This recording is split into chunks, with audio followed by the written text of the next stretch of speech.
So what if building software wasn't about typing thousands and thousands of lines of code anymore?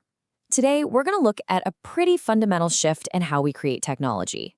It's this move from being the person with your hands on the keyboard, the builder, to becoming the high-level director of an AI engineer. So let's just start with a really big question right off the bat. Is the act of meticulously typing out every single line of code becoming obsolete? I mean, for decades, that has been the absolute core of software development. But just imagine, for a second, a radically faster way, where you just describe what you want to build, and it just appears. And this idea, it leads us to a really bold claim. What if developers could work 10 times faster? I know, it sounds a little bit like science fiction. So we're going to explore a tool that promises exactly that. Let's see if it actually lives up to the hype. You know, the dream has always been this. You have an idea for an app, you describe it in just plain English, and an AI brings it to life. Now, we're not talking about simple code completion or, a chatbot that spits out little snippets. We're talking about an AI that acts like a full-fledged engineer on your team. And that dream, it's actually starting to take shape with this brand new tool from Google that they're calling Antigravity. This is where all that theory starts to become practice. So Antigravity introduces this whole new category of tool, the Agentic Development Environment, or ADE.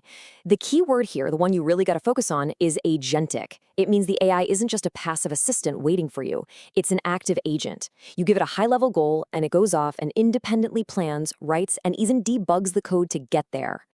Now, this highlights a massive, massive difference in workflow. For years, we've used an integrated development environment, an IDE, basically a tool set that helps us write code. In that old model, the human is the builder. But with an agentic environment like this, the role completely flips. The human becomes the director, describing the final vision, while the AI becomes the builder that actually executes the plan. Okay, so how does this actually work in the real world? In this next part, we're going to walk through a real example, building a pretty complex real estate website, and we're going to start from just a simple voice command. All right, this is the initial prompt, and it shows you just how specific you can be, even while just talking to it. The user asks for a website using SQLite, which is a simple, file-based database. They want fast API to handle all the backend logic, and React to build the interactive front end that people actually see and click on. This isn't some vague wish. It's a full technical brief, just delivered conversationally. So once it gets that prompt, the agent doesn't just start mashing the keyboard and writing code. Nope. It follows a really structured workflow, starting with a detailed plan. It breaks the entire project down into smaller, manageable tasks, honestly, just like a human project manager would create stories in Jira. And here's where the human-AI collaboration really starts to shine. Before a single line of code gets written, you review the AI's plan. And the interface, it works just like Google Docs. You can literally add comments to refine the approach. You could say, hey, let's add a property type field here, and the AI will update its strategy before it moves on. It's pretty cool. Okay, so the plan is approved, the agent starts building, but then, just like what happens in all development, something goes wrong. The agent runs the code, it tests it, and bam, it discovers an error. This is that moment where normally a human developer would have to stop everything and start digging through code. But this is where things get absolutely incredible. The agent doesn't just freeze up and wait for a human. It diagnoses the problem, it writes a fix, and then it retests the code all on its own. This entire debug cycle just happens completely autonomously without any human having to jump in. And the result of this whole back and forth process? A fully functional web application. It's got the fast API backend, the React front end, the database is populated with sample data, and it has working search functionality.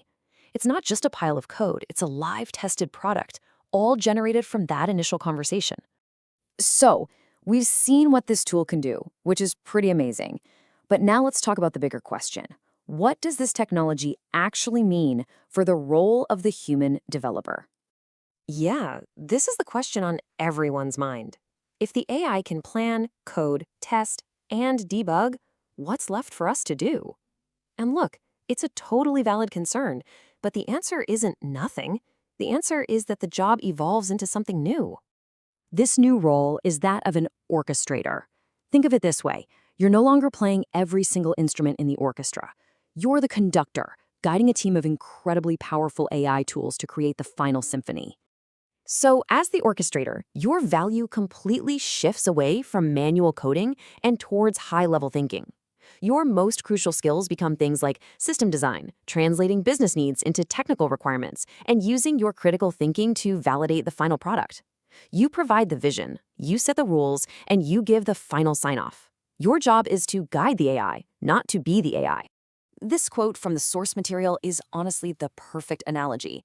Think of the AI as this brilliant programmer who knows every language under the sun, but has zero context about your specific project, your company's coding style, or your unique business logic.